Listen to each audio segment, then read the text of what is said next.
going on, bro? Long time coming, bro. Long time coming. Glad we finally got here. Yeah.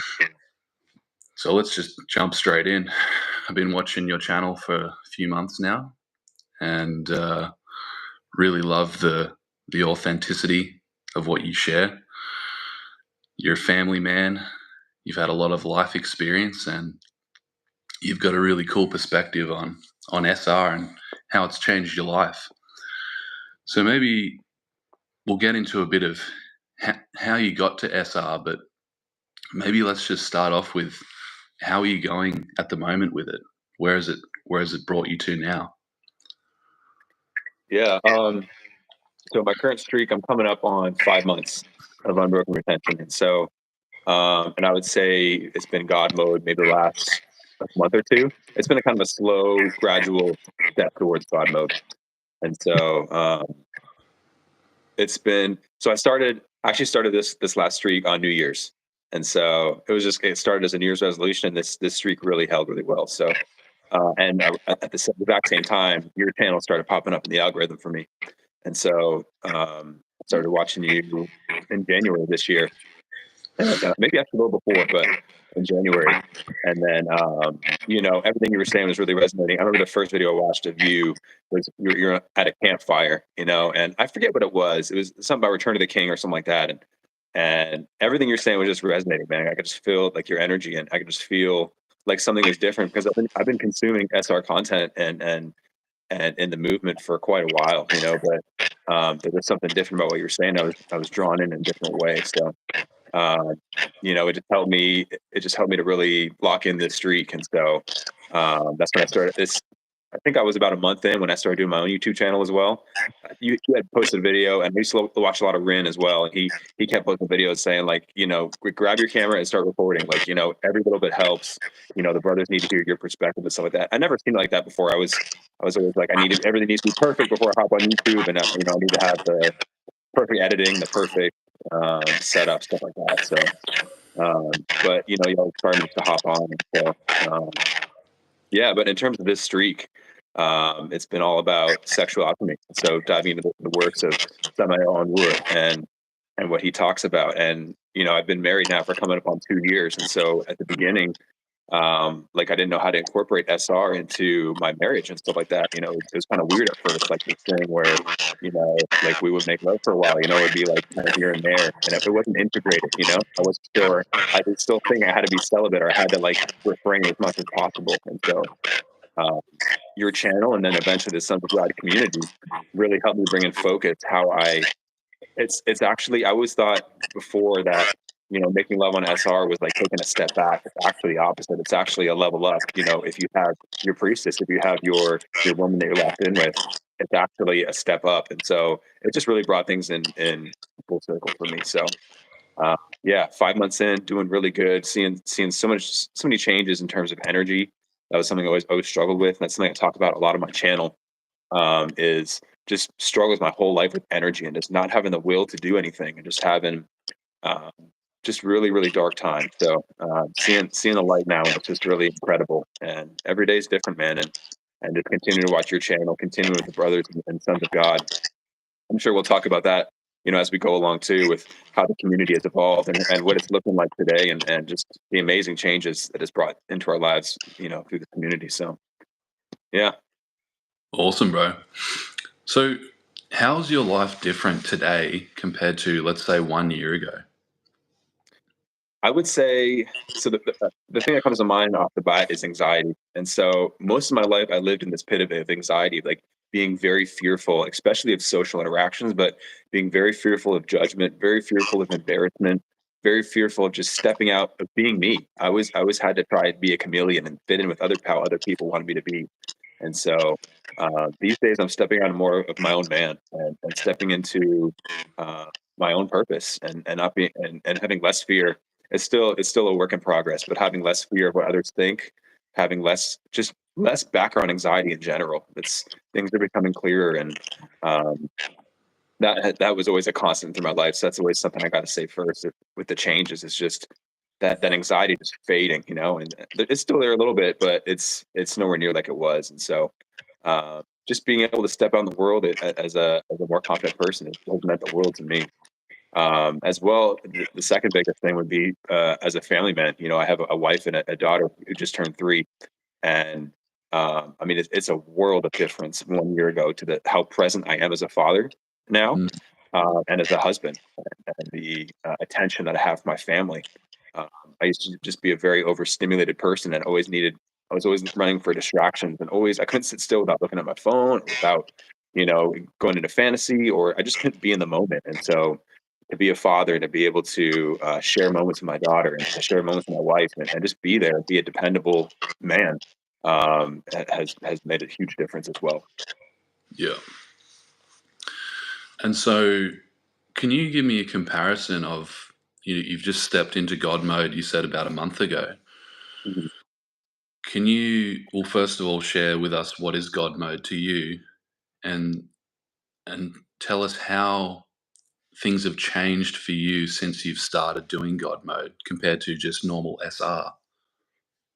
Yeah, so God mode for me is all about the subtleties of lust, and so for most of my retaining career, it's always just been retain, and the lust kind of comes and goes, but there's no control of the eyes. There's no control of the mind in terms of entertaining the lust. It's all about and there's a couple different factors to this, but like a technique I can share that's really changed everything.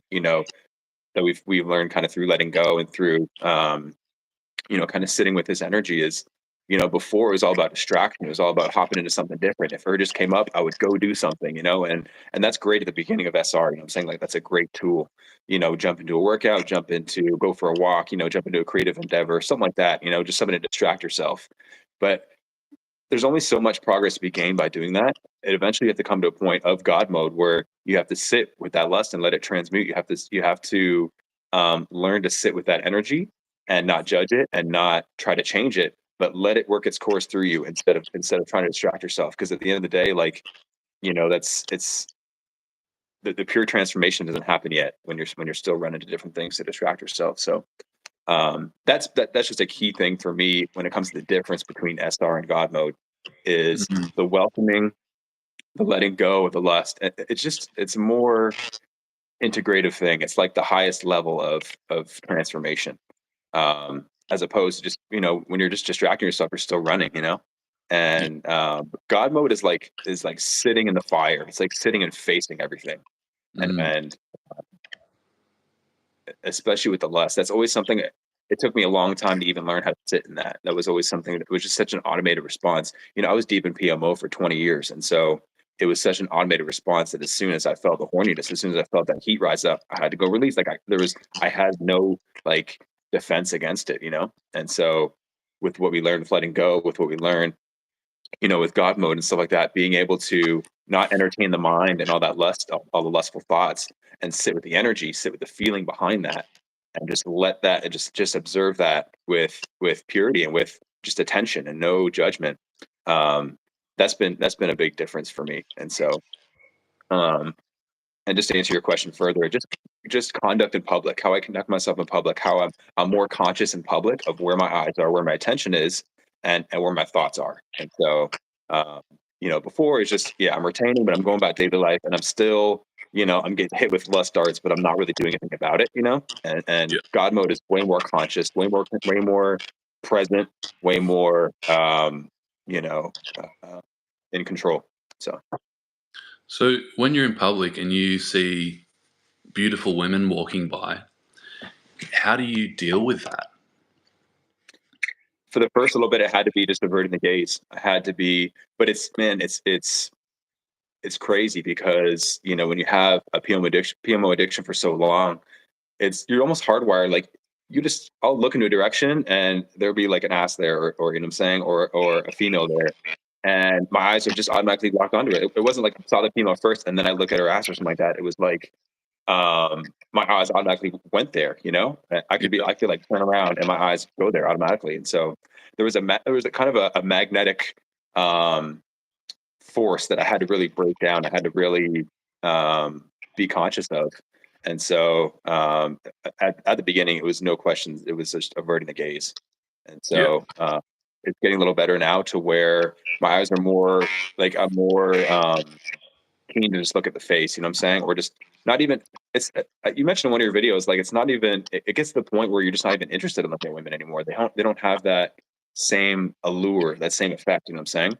Yeah. And so because when you're deep in lust, it's like it's this thing you can't even help, and then you care nothing about that person. It's just this like attraction. It's just this I don't know. It's just this sinister thing you have to do. And so um, yeah. I was- But just to answer your question, it was just I had to avert the gaze at first and be really strict with that. yeah. Yeah. I was sitting with some brothers last night around a fire talking about this, and none of these guys are on SR as far as I know. They're just guys from our local area that I've started catching up with. But they all struggle with it, seeing women, and the moment they see them, they're just undressing them in their mind. And I kind of Yeah. kept quiet because we haven't really got into SR or anything. We're just kind of connecting on a brother level at the moment. But I know that the next step for them will be it's time to start letting go of lust, guys. Like you're telling me you're struggling with this stuff, but what are you prepared to do about it? It's causing you problems within yourself. You're feeling shame. You're feeling like it's wrong. But what are you prepared to do about it? That's where most guys kind of have a lot of trouble because it's like, oh, you want me to stop looking at women? Oh, I'm okay with not shooting my seed. I could do that, but you want me to stop looking at women? Uh, Come on, man. Like, and it's really hard as dudes to do that because we are so deeply programmed, and it's such a habit to just stare at women's bodies, but we don't realize that it's not actually serving us. It is sapping our energy. It's propping up the ego of the woman. It's making her feel like she's above you, number one. And number two, it's training you to feel like you need something outside of yourself. So it's increasing feelings of dissatisfaction within you. It's increasing feelings of I'm not enough, and it's eroding your confidence as a man. This is what men don't realize. It's eroding your confidence every time you lust after a woman. It says in the Bible, do not give your strength to women. So it's not just about withholding your semen, it's about withholding your attention. Retain your attention, keep it with yourself until there's a reason to give it to someone. There's a meaningful exchange, there's a true relationship where energy flows both ways. That's the power of God mode from what I can see. Well, thanks for sharing that, bro. I'm interested to know a bit about your backstory. So, a lot of brothers here fell into PMO because of childhood issues or just general issues in their life growing up, lack of confidence, anxiety, like you mentioned. What was it that led you to fall into that trap of PMO? Absolutely. So um, mine was, and this is something I've been diving into pretty deeply the last couple months. This has been a big part of my healing journey. Uh, was learning that so growing up, like both my parents were together, and they weren't physically abusive or anything. They were great parents. They were great providers. But I just it just has come into my radar that like my parents were emotionally immature, and so we had everything provided, materially and physically, but there was no emotional connection.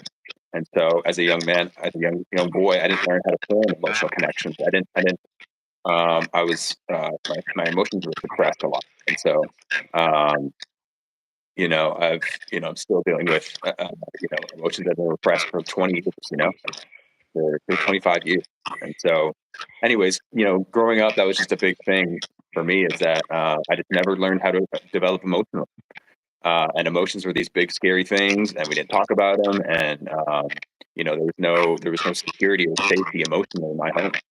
And so, at about 10 or 11 years old, that was when the internet started coming around and getting pretty big, and with that, internet porn. And so, uh, the boys at school were starting to talk about internet porn and how cool it was and stuff like that. I think I was in like second or third grade, and then I ended up going home and looking it up, and it's history from there. So that filled something in me that was deeply missing, it was like that artificial love that that I thought I needed. So that it became a deep, deep track for me.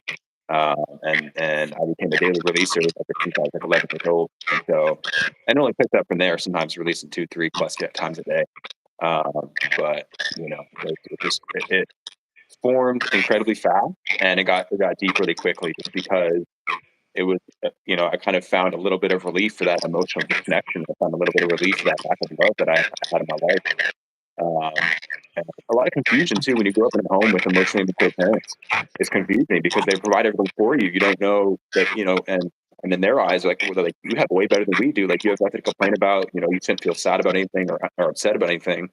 It's just really a confusing environment. And so that was just, I fell into that, and there was no looking back. And so it got worse for you in terms of the lack of energy and where that led you in your life. What point did it get to for you where you realized, oh shit, I need to start finding some solutions? And what were some of those solutions you started finding in the early days? So as I went into high school, I just had this big dark cloud over my life, man. Both from emotional disconnection, as well as the drainage and the effects of PMO. And so, going into about ninth grade, I wake up every day with just crippling anxiety, depression at a crazy high. My life was just a prison cell, and my mind was a prison of just fear, anxiety, and just don't. So I was so drained, like nothing. I couldn't hold interest in anything. I couldn't pursue anything. I'd see all these, everybody around me like have goals and dreams, and kind of a little bit of excitement to get up every day and do stuff. And I never understood that. My life was so it was a drag all the time. I had to really force myself to do anything because of how drained I was. And so coming into high school, hanging out with a group of friends I discovered weed and alcohol, and like we would smoke and drink on the weekends, and that was like my safe place. That was just another thing that gave me a little bit of something to feel. And so, um, whenever I was on substances, whenever I smoked weed or drink or something like that, that's when I could actually feel emotions a little bit, or feel something other than just the prison I was in. And so that quickly became a big crutch for me, and kickstarted an addiction of almost 15 years of just drugs and alcohol. And so that was my solution for a long time.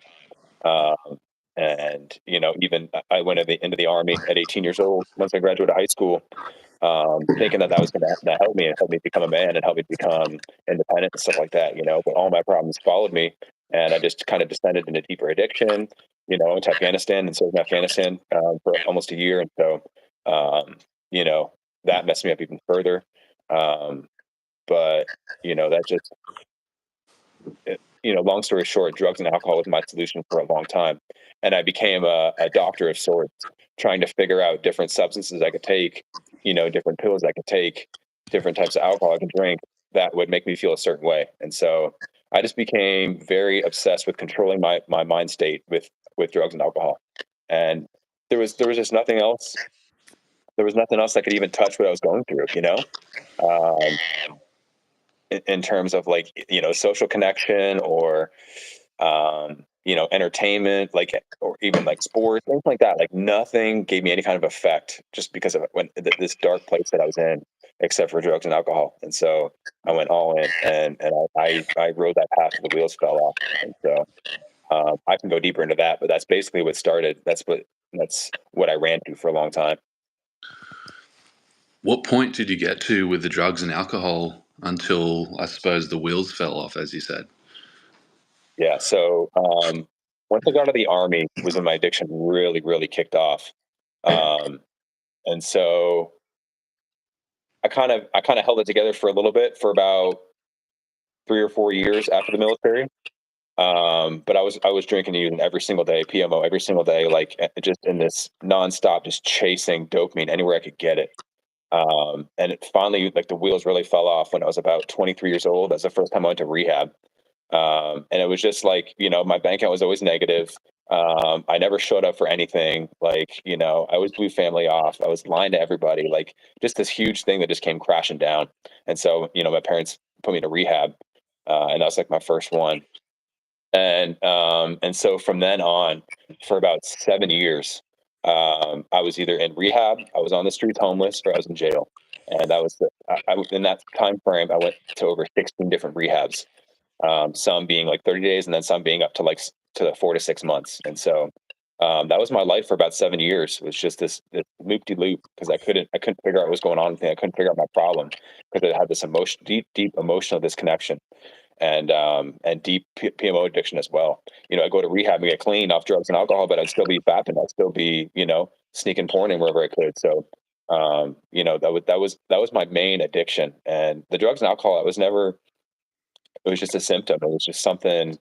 At the end of the day, I was going to run to PMO no matter the cost, and that was the one thing I could never kick. And so I could stay in a rehab and be clean from drugs and alcohol for a couple months, 6 months, but I could never be free from PMO. And so I ran that spiral until I'm coming up on about a year clean now of drugs and alcohol. And so and this last run, I got into a really bad car accident. My wife and daughter were about to leave and go back to California, where they're from. It was just another bottom, and as people in addiction know, like the bottom can always get deeper. And so there was just a consciousness that awoke in me this time, where it's like, okay, like there's nothing. It just finally dawned on me. There's nothing external that can fix what's going on in here. And so I just committed to more meditation. I committed to more to watching videos and educating myself on more of the internal work. You know what I'm saying? And as I started retaining as well, like it's easier to do that. You kind of the anxiety, the depression, it settles down, and you're able to sit with yourself for longer periods. You're able to the fog kind of clears, and these emotions, these suppressed emotions, come up, and you start getting an idea of what you're dealing with. But before, like I couldn't even look at it. I couldn't even bear to. It always had to be something external. Something external could fix me. And so, throughout all the rehabs I was in, it was always I was looking for some kind of medication, antidepressants, antipsychotics. I went through so many different rounds of that too. I desperately needed something external to fix this. And so, um, yeah, man, that was my journey. Wow. So, with all these suppressed emotions, what's been some of the toughest ones to wrestle with, especially since jumping into SR? For me, it's got to be anger. For me, so even throughout my early years of emotional disconnection and stuff like that, anger and fear was like the only things I could feel really. And so, Mm. and anger would be something where it comes up and I either explode or like a lot of times, it just got to the point where I just do drugs just to just mask emotions. If I got angry enough, I just do drugs and drink, just suppress it because I didn't know how to deal with it. I didn't know how to be with it. I always had to act on it. It was just this automatic response. It wasn't even a question to like sit with it, to breathe it out, to feel it through. For me, it was just this thing that came up that was just so scary that I had to divert it. I had to suppress it. I had to drink it away or drug it away. And so anger was a big one, and that's still something I deal with. And so um, I kind of have the intelligence to know now that um, lust and anger are the two biggest things that come up for me, the two biggest things I feel. And so as I continue to let those go, I think your last video or the video before, you were talking about how lust is covering up all of our other emotions. And that's so true for me. How, and I've seen that as I'm letting go of lust, as I'm letting go of anger, which means just sitting with it as it comes up, sitting with it, not judging it, letting it play out, letting that energy do its thing without any kind of interference, without any kind of judgment, and just letting it pass through. Um, I'm seeing more and more of these other emotions, these other feelings popping up, as well as space just opening up within myself. And so I'm still in that journey of working through all this anger and lust that's coming up, and so there's just a lot of it that's been suppressed. But I know I'm just excited for the wheel of emotions I'm gonna be able to feel once I'm through working once I'm done like working through all that. So Yeah. And you've been reading the work of David Hawkins, Letting Go, which has been yeah, helping a lot. absolutely. Yeah. Yeah. Right now, all I'm reading is David Hawkins is Letting Go, and then Samael Moore for the spiritual aspect. And it's just um, I don't know. I'm in a place right now where okay. So a lot of my life, I've always needed to just keep finding stuff and new information, new knowledge, I just new. I always need something new to consume or something new to look at, and I couldn't stay with anything too long. But these guys, once I picked up these two books, The Perfect Matrimony and Letting Go, I've just been hooked, and it's spoken to my life so clearly, and it's been so true for my life. And I'm just seeing the fruits. They immediately start telling you stuff you can do to implement in your life. And for me, the letting go practice and just the way Samael breaks stuff down in terms of um, retaining, especially with a wife and sexual alchemy and white magicians and black magicians and just different things that he talks about. Like it just rang so true for me that that's all. I'm just sitting with those guys right now. I'm just kind of dwelling with what they've written and these fantastic words that they've left for us. And so um, yeah, that's what I got to say on that. So, for you guys who didn't catch that, the books are called Letting Go by David Hawkins and The Perfect Matrimony by Samael Aun Weor. Yeah, That's appreciate it. Aunweor. So I guess that's a good place for us to go, bro, because I've got people dropping books like The Coiled Serpent and The Bliss of the Celibate, both of which Yeah, I've read myself. yeah, And this is where we get into a fork in the road, right? And from what I see, most of the SR community, at least they seem to be the outspoken ones, are going on about celibacy and just never being with a woman. Now, for me, I got to a point in my spiritual journey where I received a download from God, from the inner truth. This was an inner knowing for me, yeah, where I was meditating for 2 months, pretty much 10 hours a day for 2 months when I was in India, staying up in the Himalayas in this little cabin by myself on top of a mountain. I'd walk every day down to the village to get some lunch, and then I'd walk back up the mountain and keep meditating. And I got to a point where I was having these deep breakthroughs and, having these realizations. But then I got to this point where I wasn't actually progressing anymore. I felt like I was just stuck.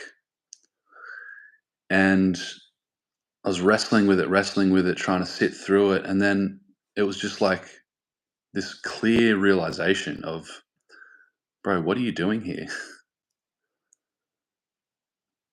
What are you trying to achieve here? And I realized I was trying to achieve that feeling of oneness. And it's like God spoke to me and said, it is not good for man to be alone. He created them male and female in the beginning. And it's like God just said to me, it's time for you to go and find a wife. Like, what are you doing sitting here meditating? You're trying to achieve oneness. I've given you woman so that you can achieve oneness through her, with her, in perfect matrimony, as I later learned through Samael Aun Weor. So I left that mountain and just went and started to explore more of India, and it was the best thing I could have done. And when I got back to Australia, I started looking into it deeper. I started diving deeper into what is it that we're meant to be doing as men and women. Like, what I know there's something there that I've been missing, because of the way that culture has raised us and the breakdown of gender roles and, promiscuity and all of the Yeah. trauma, all of the masculine, feminine trauma. And many of us just deal with it by simply saying, nah, it's all about celibacy. But then I started studying the works of Samael Aun-Weor, and he says that people who go around thinking they're above spirituality, they're actually just repressing their sexuality. And, maybe there's some outliers, maybe there's some people who God truly calls to be celibate. But more and more, I feel that it's not the way it's meant to be. That we find divine communion by connecting with our feminine counterpart. And through that experience of sexual alchemy, where we engage in the sexual act without releasing the semen, we can then begin to raise the Christic fluid or the chi or the kundalini, whatever you want to call it, at an accelerated rate. That's what Samael Aun-Weor talks about, because you're enhancing the magnetism of your own body by engaging with the feminine polarity, and you're also boosting the magnetism in her body. That's our purpose as male and female, is to come together. Now, as you and I both know, if we release the seed, if we engage in the orgasm, all of that magnetism is discharged and we're back at ground zero again. So it's not about getting together and just indulging in lust. That's what many guys don't understand. Many hardcore SR guys who are like, nah, man, you just got to drop women altogether. But it's not about dropping women altogether. That the woman is the gift given by God to man. It's about treating her responsibly. It's about coming to her in love rather than lust. The moment you come to her in lust, you're screwed. Mm-hmm. You're back on that treadmill again. But you come to her with full presence as a man, which is actually one of the hardest, I don't know in your experience, but it's probably the hardest thing to do as a man, is to come together with a beautiful goddess and not allow lust to take over.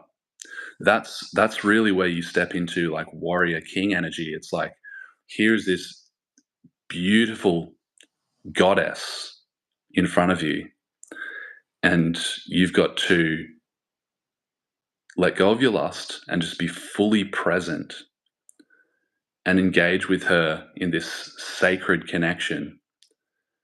And you got to stay out of your head, you got to stay in your heart, and you've got to treat this like it's a sacred ritual. And that takes some fucking discipline and some strength as a man.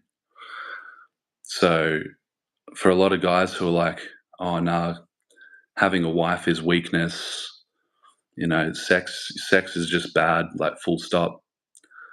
No, bro, it's a whole new level of power. But you've got to be willing to rise to the challenge. Tell me about your, I suppose, as much as you're willing to share, perspective and experience, and what are your thoughts on all of that? Yeah, well, I'll just start with you can't really tell a man, like you can't really explain it to a man. He's got to really see it for himself, and that's been my experience. And I know, as we were talking about before with God mode, like not even indulging in the looking at women, like averting the gaze, and how even that takes energy from you. Even that is giving your attention to something, but most guys won't hear that. Most guys won't hear that. But as we as we see in the Sons of God community, like there's more and more men talking every day of like, okay, I'm a couple weeks in or a month into God mode, and like this is working. This is like everything is changing for me, and it's like I didn't understand before how this would even do anything. Like not even engaging in lustful looks would even do anything for me, but now I see it. Now that like it's almost like you have to see the difference, you have to feel the difference before you can truly understand. It's not something that anybody can explain to you. It's not something that anybody can kind of can kind of tell you about. I mean, they can tell you about the path and how to do it, but you really have to experience it for yourself. And so that's the same thing for me with sexual alchemy. When you tell a man who's been deep in lust for so long, that this is the way to make love, and this is the way, you know, um, this is how you practice sexual alchemy. Like, it seems boring. It seems like, okay, there's no fun in that. There's no, like, what's the point? Um, but I find it interesting. Samael and Wer talks about how all the great masters had wives and how that's so suppressed in religion. And this is a hugely controversial topic of Jesus Christ having a wife, and Buddha having a wife, and all these other figures, these masters having wives and practicing sexual alchemy. Once I came across that from Samael and Wer, like, it opened up a whole new thing for me. It's like, okay, like, this makes sense now. This is suppressed information. This is the actual way. And so, with my journey with sexual alchemy, it took me a while to get the hang of. At first I just kind of indulged in the lust, and I would just kind of go to the edge every time, and that was it, and then kind of stop once I got close. There was no, it was still with passion and with lust, and it was a lot shorter, and I just didn't understand the intricacies of it yet. I didn't understand the purpose, and I started listening to Samael more and more. Um, talking about he always talks about, don't chase the passion when you're doing it. Don't chase the passion. And so I kind of have been meditating on that. And when me and my wife engage, I've kind of been putting that into practice. And I realized, like, anytime I'm like feeling the urge or feeling like the compulsion to do it, I recognize that's the passion. And so I disengage from that, and I force myself to go to slower pace. And the mind doesn't want to do it. Everything in you is like, scream, no, no, go faster, do it, like, give it to her. And it's like, but there's this little thing in the back of your mind. It's like, no, Master Samael said, don't follow the passion. And so the first time I think I discovered that, I just, like, me and my wife, we probably engaged for probably like an hour and a half, 2 hours. And it was like, but it was this thing where I was going way slower. I was being more loving with it. Wasn't chasing any of that passion. I wasn't engaging it with any of those thoughts. Because the thoughts come too, like, let's go harder. You start, like, just to be real, like, you start picturing like stuff you've seen in porn. You start picturing like stuff, like stuff that'd be more exciting. Okay, this will take to the next level. This would be more exciting. I didn't follow any of that. I let all that go, let it all pass, and just kept at this slow, steady pace, just loving, caressing. Just this. It's kind of like sitting with lust, where you're just there, and you're just present, and you just keep the same pace, the same rhythm, and all of a sudden this bliss starts to build. After dealing with addiction, it's like this little high builds, and once I started to recognize that, I was like, wait a minute, like, this is different. And so once I started feeling that, that's when everything changed for me. And so you have to completely disregard the animal mindset. You have to disregard the passion, the lust, the pull to want to go harder, faster, that kind of thing. And that's what makes it more of a man, and that's how you please her.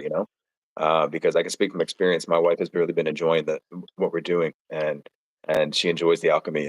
I think she feels it even more than I do. But she just goes to a place in her mind that she never has before. It's like this blissful, loving place where there's security there, there's comfort there, there's strength there, and then there's like just bliss and feelings of euphoria and connection. And it's like a spiritual high, if I can explain it like that. And so Mm. um, that's been my experience with it, is that I really had to experience it and dig into myself. So if you're new to sexual alchemy and this path, like, just I would really, you're gonna have to give yourself some time to kind of get used to it and kind of feel it out for yourself.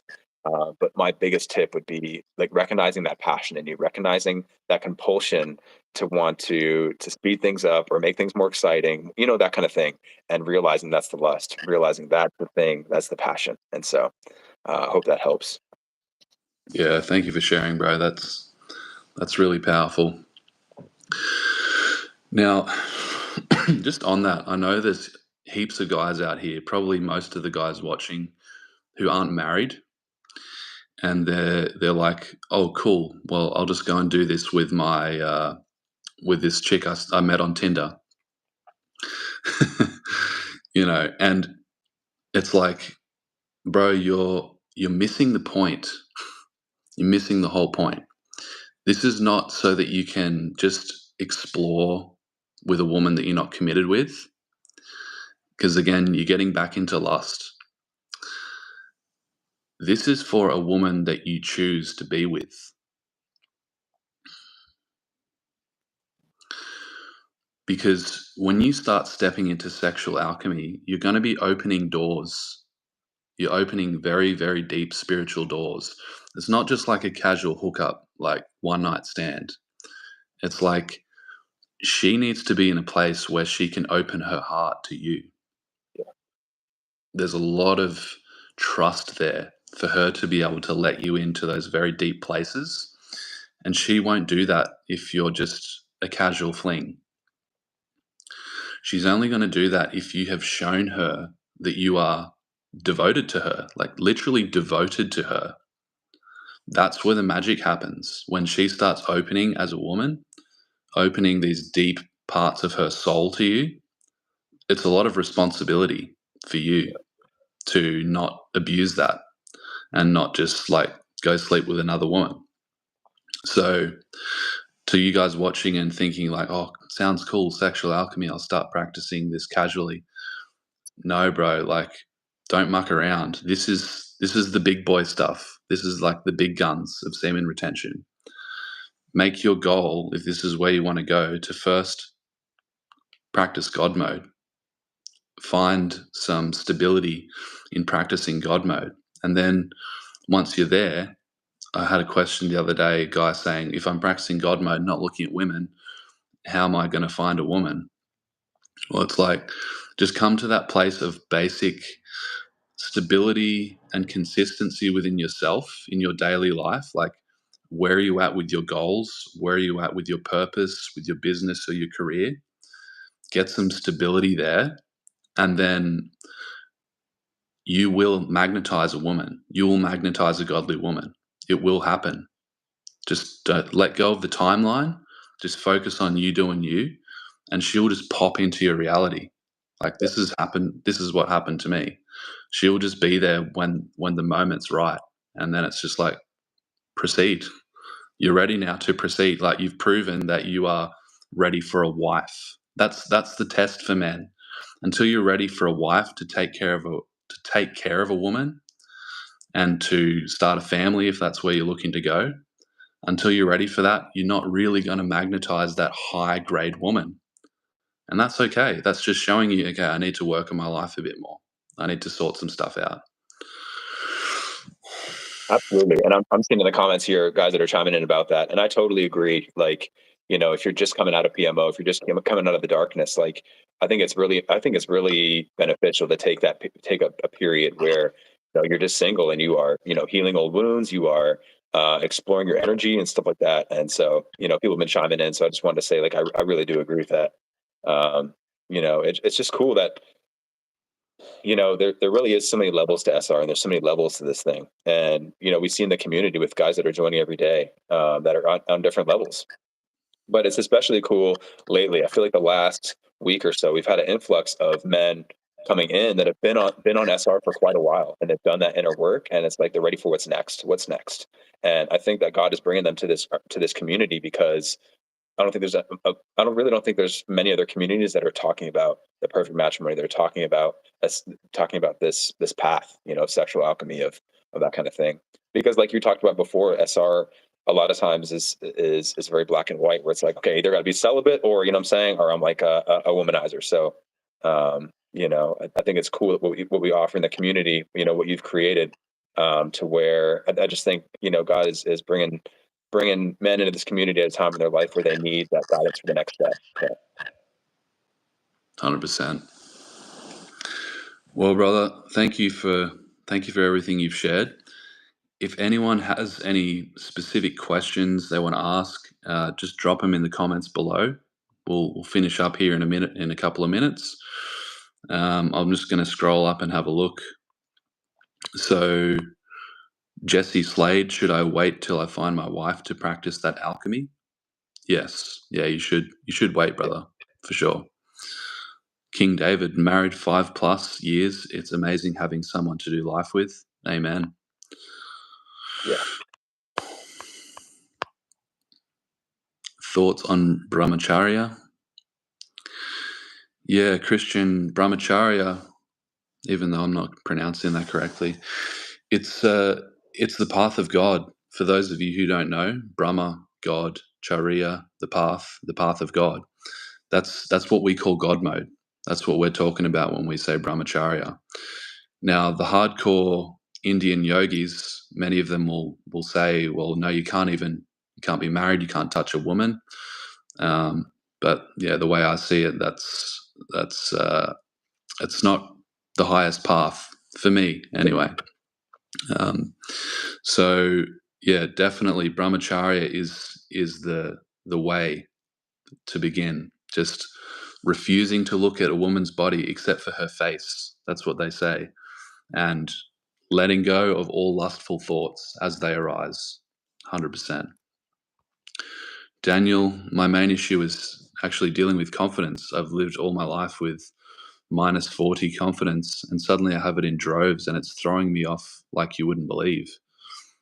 Would you have anything to say about that, Warco? I would definitely just recommend. It just takes sitting with the energy. But, when you go for so long without ever having confidence and you finally get it, it's such a shock to the system. It's such a shock to the mind. And it's like this, you can develop a superhero complex where you're like, okay, I got to go out and conquer the world now. And, I can pursue every single dream or thought that comes into my head. It really, honestly, what I can recommend here is just meditation, a lot of meditation to really learn how to sit with this energy. Because when you've never had confidence before and you all of a sudden get it, you get some crazy thoughts about like things you can all of a sudden do now and all this stuff. And you're just not used to having that confidence in your mind. You're not used to having positive, like empowering thoughts, and so you want to chase every single one of them. And so I would just recommend more meditation and grounding and just really getting used to that energy and getting used to being in your mind without acting on everything. And because I know it can just be a trip when that happens. But um, I'm actually very happy that happened for you, man. That's a big blessing. Now you just got to learn how to put the reins on it, put the harness on it. And it's definitely a big blessing, But for somebody who it's like giving a little kid like fireworks or something like that, or like firepower, who doesn't know how to use it. And so I would just get used to that energy and just get used to your new state. Mm. Yeah, it's like what they say about cities in the yogic tradition. When you start practicing deep spiritual practices, you will start to unlock cities, which are spiritual powers, Yeah. psychic abilities, knowing the future, things like that. Now, what they say is that as you start to unlock these, you have to let them go. Don't identify with them. Don't attach to them. Don't start like trying to use them to get stuff for your ego's sake, because that will destroy you very quickly, and Yeah. you'll turn to a very dark path very quickly. So whether it's confidence, whether it's abilities you start to unlock, as Warco says, just keep sitting with it, just keep letting it go. It's not going to go away. You'll start to gain more and more of these abilities, but they're all tests. Are you going to take the carrot on the string? Are you going to let the ego take over, or are you going to just keep letting go, keep coming back to presence and just being? That's the path that will keep you safe from all these temptations and distractions. Yeah. I think it's important to add in too, like a lot of times, like, the ego operates in thoughts, you know what I'm saying? And so a lot of times it's hard to differentiate, especially when these powers, so to speak, are awakening, you know what I'm saying? It's hard to differentiate what is true and what is the thought and stuff like that. But I find it interesting, your last couple of videos, you've talked about how your psyche is kind of opening up and you're experiencing this new level of power where you are just knowing things on a deeper level. And I just want to say, I think that's where the power lies, is that just that knowing. It's not a thought, it's a knowing inside of you.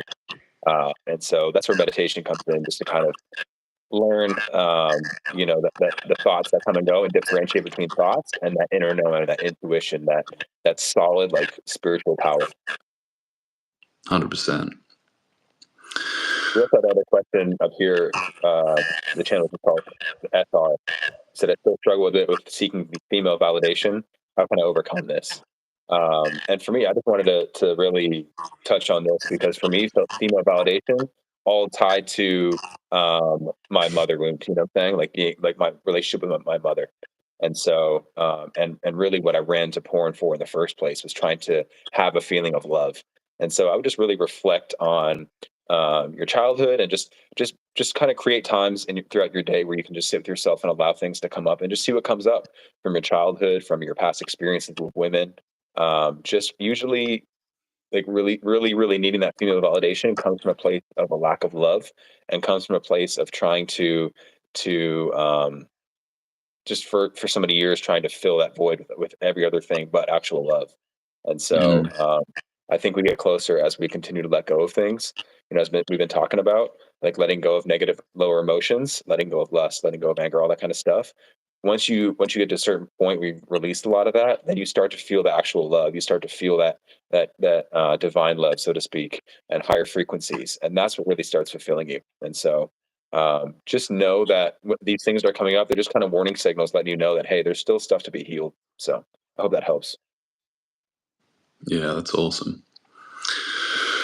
All right, brothers. Well, we might wrap this up. Before we go, Warco, you've been in the community for a couple of months, few months. How has that changed your journey, or how has that helped you on your journey? And is there anything else you want to share on that? Yeah, so there's something to be said. I've talked about it a bit on my channel. I think you have too, and it's just a common thread for guys on SR, where you could probably count on one hand how many guys you can talk to about this in real life. You know what I mean? And so, it's just so amazing to be immersed in a community with over 100 guys. I think we're almost at 150 now. Guys who are on the same wavelength, like really trying to do the same thing of overcoming lust and achieving their highest purpose. And um, it's just cool, like just the different realizations we're having. Like we're all in tune, and it's so rare to find a tribe like that in real life. And so, even on the Discord, like we do weekly calls, we do all kinds of face to face interaction as well. But even in just the Discord chats, like just being constantly connected to a body of men, a group of men that are on the same track as you, have the same goals, are done with the material stuff, done with the fake superficial stuff, like want to go deep, want to defeat this thing. And I don't know, more and more too, I just feel like there's a sense of like a greatness emanating from this group. Like there is a huge purpose task ahead for this group. And the verse keeps coming to my mind, man, of how the earth groans for the sons of God to be made manifest, and it's I think it's no coincidence that the group is called the Sons of God. But I'm not trying to blaspheme or anything here, trying to like